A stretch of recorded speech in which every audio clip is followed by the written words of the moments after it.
গুৰুত্বপূৰ্ণ খবৰ আমি আপোনালোকক জনাব বিচাৰিছো আটাইতকৈ ডাঙৰ বিষয় এইটোৱে যে এগৰাকী সাংবাদিকক ভাবুকি প্ৰদান কৰিছে এগৰাকী বৃদ্ধ ব্যক্তিয়ে আটাইতকৈ দুৰ্ভাগ্যজনক বিষয় এইটোৱে যে সেই বৃদ্ধ ব্যক্তিগৰাকী পূৰ্বতে এগৰাকী প্ৰশাসনিক বিষয়া আছিল কেৱল সিমানেই নহয় জুবিন গাৰ্গক অপমান কৰিছিল নিশা 12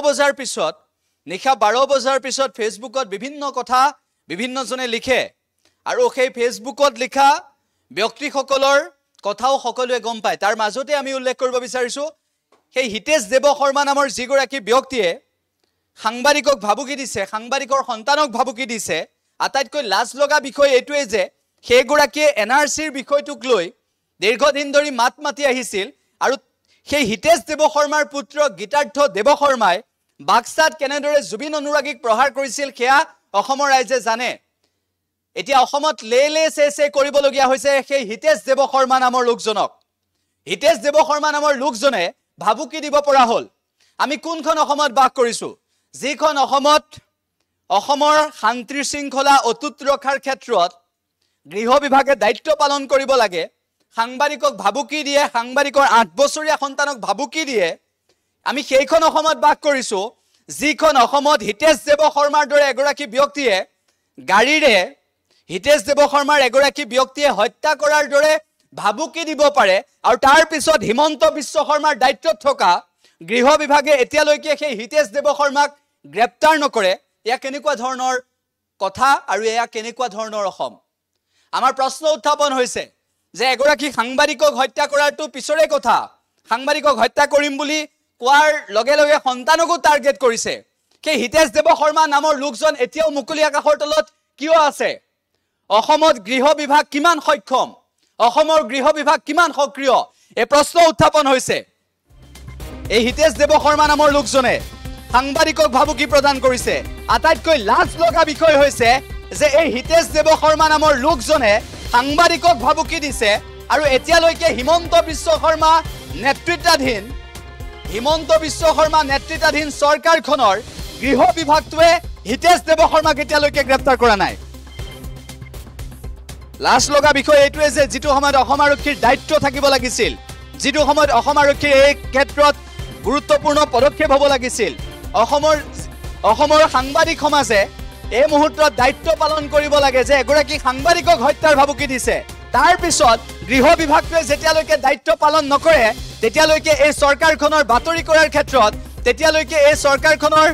নীতি লোৱাৰ ক্ষেত্ৰত চৰকাৰখনৰ ক্ষেত্ৰত সিদ্ধান্ত লোৱাৰ ক্ষেত্ৰত সাংবাদিক সমাজে এশবাৰ ভাবিব লাগে ওলাই আহিব লাগে ৰাজপথলৈ অসমৰ সাংবাদিক সমাজ সাংবাদিকক হত্যাৰ ভাবুকি দিছে সাংবাদিকৰ সন্তানক হত্যাৰ ভাবুকি দিছে এই হিতেশ দেৱ শৰ্মা কোন হয় এই হিতেশ দেৱ শৰ্মাৰ পুত্ৰ গীতাৰ্থ দেৱ শৰ্মাই জুবিন অনুৰাগীক প্ৰহাৰ কৰিছিল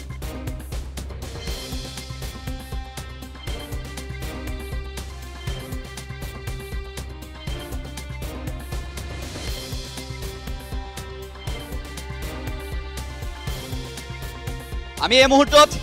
সেই ৰেকৰ্ডিংটো শুনাই ল'ব বিচাৰিছো আমি টেলিফোনিক যি বাৰ্তালাপ হৈছিল সেই বাৰ্তালাপত কেনেদৰে এই হিতেশ দেৱ শৰ্মা নামৰ লোকজনে ভাবুকি দিছিল আৰু সেই হিতেশ দেৱ শৰ্মাক এতিয়ালৈকে গ্ৰেপ্তাৰ কৰা কিয় নাই চুচৰাই কিয় লৈ যোৱা নাই এই প্ৰশ্নটো বাৰম্বাৰ উত্থাপন হ'ব কিয় এগৰাকী সাংবাদিকৰ নিৰাপত্তা দিয়াৰ ক্ষেত্ৰত ব্যৰ্থ হৈছে এই প্ৰশ্নটো উত্থাপন হৈছে আমি সেই ফোন কলটো শুনাব বিচাৰিছো টেলিফোনিক বাৰ্তালাপ শুনাব বিচাৰিছো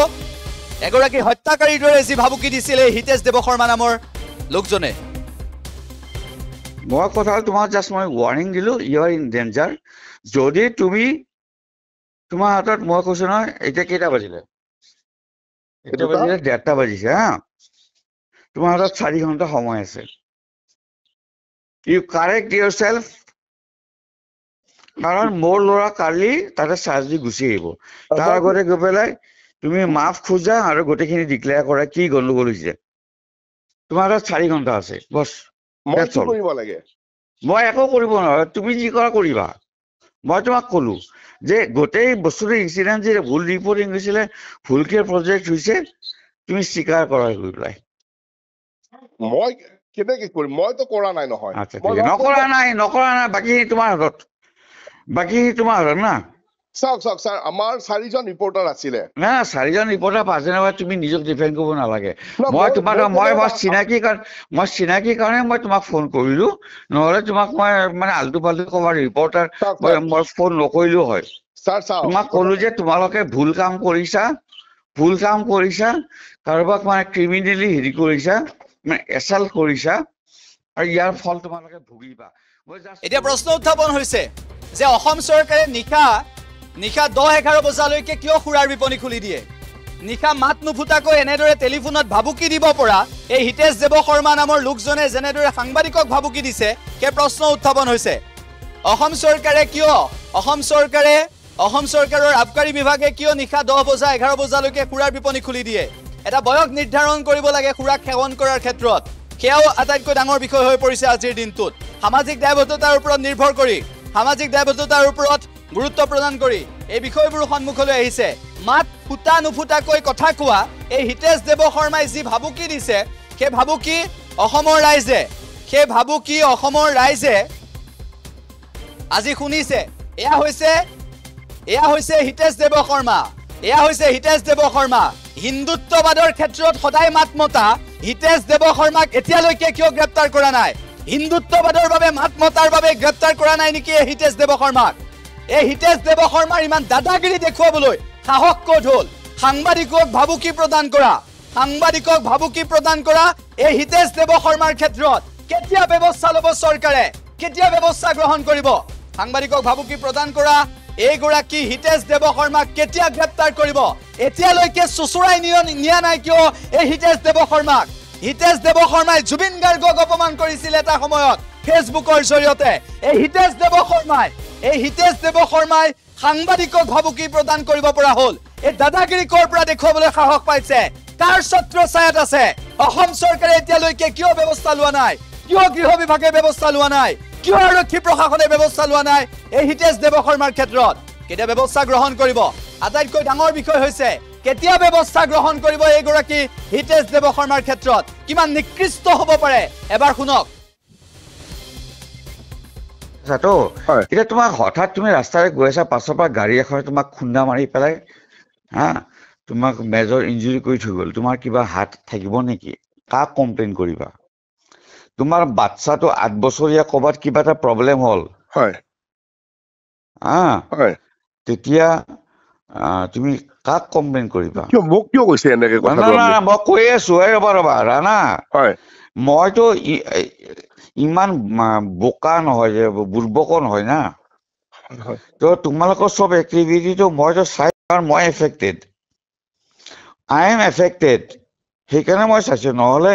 ঘণ্টা কিমান নিউজ ওলাই থাকে মই ক'ৰবাত মানে খবৰ ল'ব যাম নেকি দৰাচলতে বিগত 2 মাহ ধৰি সমগ্ৰ অসমবাসী আমাৰ মৰমৰ জুবিন গাৰ্গৰ মৃত্যুত আমি শোকাকুল অৱস্থাত সকলোৱে আছো আৰু এনে এক অৱস্থাত তেওঁৰ মৃত্যু ঘটনাত জড়িত হৈ শ্যামকানু মহন্ত আৰু সিদ্ধাৰ্থ শৰ্মা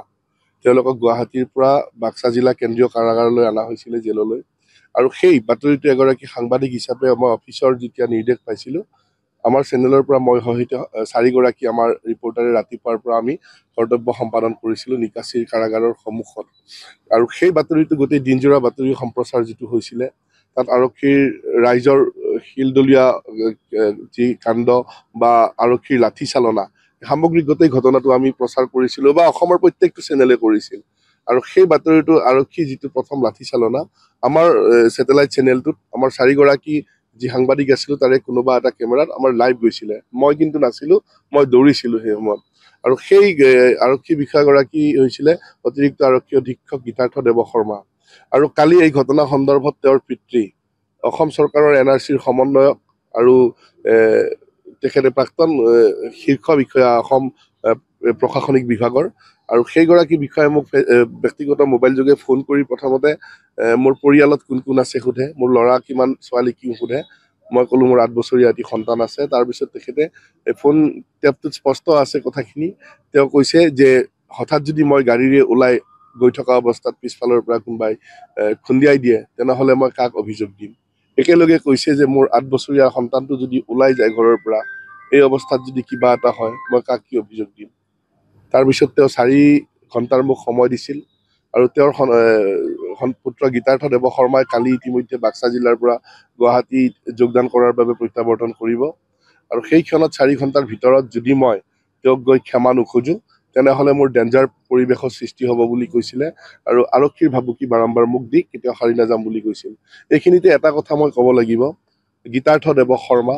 তেওঁৰ আজিলৈকে বেয়া ব্যৱহাৰ আমি পোৱা নাই। বাক্সা জিলাত কৰ্মসূত্ৰে লগ পাইছিলোঁ আৰু কালি এই পিতৃৰ এই ঘটনাৰ পিছত তেওঁ হোৱাটছআপ কল যোগে মোক নিশা 11 বজাত তেখেতে ফোন কৰিছিল আৰু পিতৃৰ এনে কাণ্ডৰ বাবে মোক